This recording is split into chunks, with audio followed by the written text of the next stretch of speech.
প্রিয় দর্শক আসসালামু আলাইকুম। আমন্ত্রণ জানাচ্ছি লিজেজ কিচেন চ্যানেল থেকে নতুন একটা রেসিপি দেখার জন্য। আশা করি সবাই ভালো আছেন। আজ আপনাদেরকে তৈরি করে দেখাবো গরুর মাংসের কালিয়া। এখন তো কোরবানি ঈদ আসতেছে সামনে, সবার ঘরে ঘরে গরুর মাংস থাকবে। আপনারা যদি পছন্দ করেন তাহলে এইভাবে গরুর মাংসর কালিয়াটা রান্না করে খেতে পারেন। অনেক মজাদার হয় এভাবে রান্না করলে। যারা খেয়েছেন তো তারা জানেনই কেমন মজাদার, আর যারা খান নাই তারা নতুন রাঁধুনি আপুরা এভাবে ট্রাই করতে পারেন। অনেক মজাদার হয় এভাবে রান্না করলে। এখানে আমি একটা হাঁড়ি নিয়েছি আর আমি 1.5 কেজি মাংস ভালো করে ধুয়ে পরিষ্কার করে নিয়ে নিচ্ছি হাঁড়িতে। এই যে আমি এখানে হাড় ছাড়া মাংস নিয়েছি, আপনারা চাইলে হাড় সহ মাংস নিতে পারেন। আমি এখানে 2 চামচ রসুন পেস্ট দিয়ে দিচ্ছি। 2 চামচ রসুন পেস্ট ব্যবহার করেছি এখানে আমি, আর হচ্ছে 2.5 চামচের মতো আদা পেস্ট দিয়ে দিচ্ছি।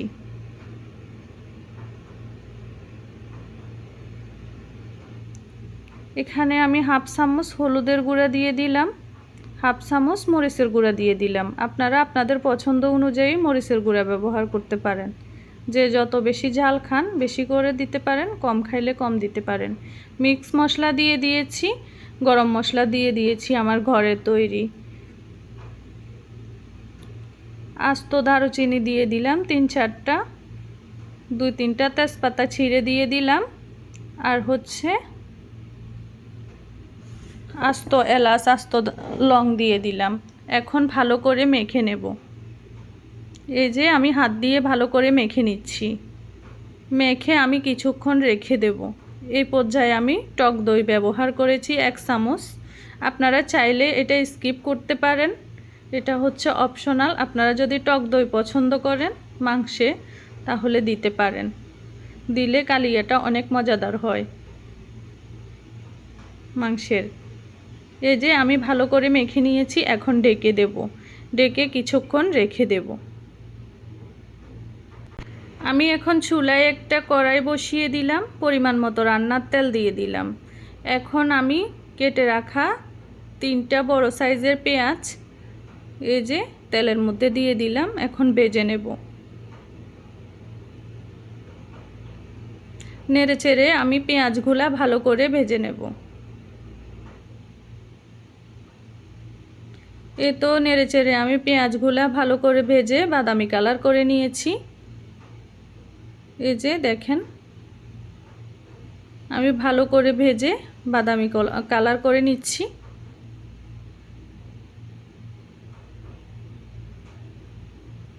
চুলার আঁচ মিডিয়াম টু লো হিটে রাখতে হবে। এই তো পেঁয়াজ ভাজা হয়ে গেছে। এখন আমি মেখে রাখা মাংসগুলাতে দিয়ে দেব পেঁয়াজগুলা। তেলসহ পেঁয়াজগুলা আমি দিয়ে দিচ্ছি। এখানে আমি আর তেল ব্যবহার করব না। এখন আমি চুলায় বসিয়ে দেব নেড়ে চেড়ে। এই তো মাংসের সঙ্গে মিশিয়ে আমি চুলায় বসিয়ে দেব।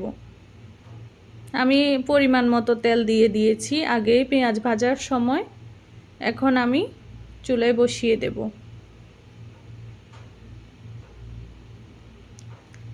চুলায় বসিয়ে দিলাম, আবার নেড়ে চেড়ে দিচ্ছি।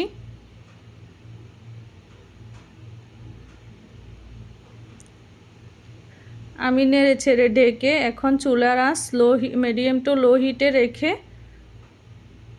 জাল করে নেব কিছুক্ষণ। এই তো ঢেকে দিলাম। ঢেকে আমি চুলার আঁচ মিডিয়াম টু লো হিট করে কিছুক্ষণ জাল করে নেব। এই তো কিছুক্ষণ পরে ফিরে আসলাম, আবার নেড়ে দিচ্ছি।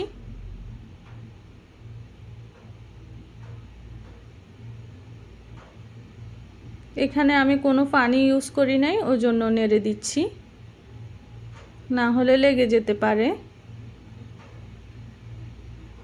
এই তো ভালো করে নেড়ে চেড়ে দিলাম।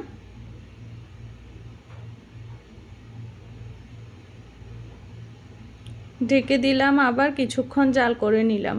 কিছুক্ষণ জাল করার পরে আমি একটা টমেটো কেটে দিয়ে দিলাম।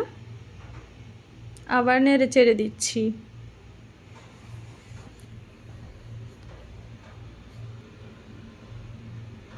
আমি আবারও কিছুক্ষণ জাল করে নেব মিডিয়াম টু লো হিটে চুলার আঁচ।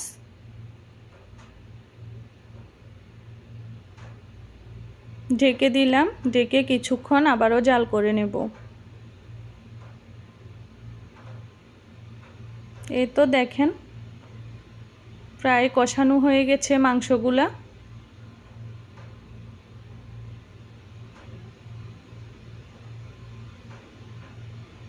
নেড়ে চেড়ে দিচ্ছি আমি এভাবে করে নেড়ে আবার ঢেকে দিচ্ছি, ঢেকে জাল করে নেব। এই তো কিছুক্ষণ জাল করার পরে প্রায় রেডি হয়ে আসছে গরুর মাংসের কালিয়াটা। মাংস প্রায় সিদ্ধ হয়ে আসছে।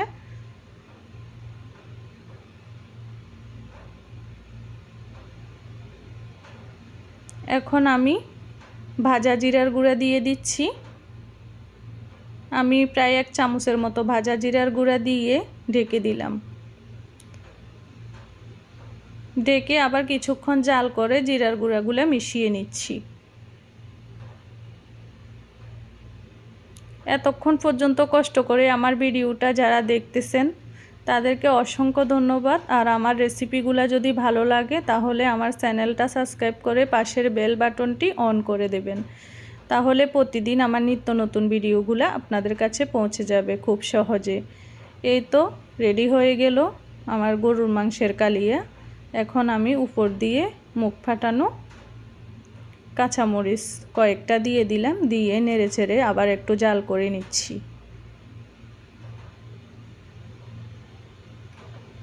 আবার আমি কিছুক্ষণের জন্য চুলার আঁচ একদম লো হিট করে জাল করে নিচ্ছি। আপনারা চাইলে এভাবে করে তৈরি করে খেতে পারেন, অনেক মজাদার হয়। নতুন রাঁধুনিরা এভাবে তৈরি করতে পারেন। এ তো নামিয়ে নিয়েছি, রেডি হয়ে গেল আমার গরুর মাংসের কালিয়া। এখন আমি একটা সার্ভিং বাটিতে পরিবেশন করে নেব। আমি এখানে একটা সার্ভিং বাটি নিয়ে নিয়েছি। এখন গরুর মাংসগুলা পরিবেশন করে নিচ্ছি খাওয়ার জন্য। অনেক মজা করে খেয়েছি, অনেক মজাদার হয়েছিল। আপনারা চাইলে এভাবে ট্রাই করতে পারেন। আপনারা ট্রাই করেন, যারা ট্রাই করবেন তারা আমার কমেন্ট বক্সে জানিয়ে যাবেন কেমন হয়েছিল আপনাদের রান্নাটা। এভাবে রান্না করছেন যে, ভালো লাগলে কমেন্টস বক্সে জানিয়ে যাবেন। আপনাদের কমেন্টস আমাকে নতুন নতুন ভিডিও করতে উৎসাহ জাগায়। ভালো থাকবেন সবাই, সুস্থ থাকবেন। আল্লাহ হাফেজ।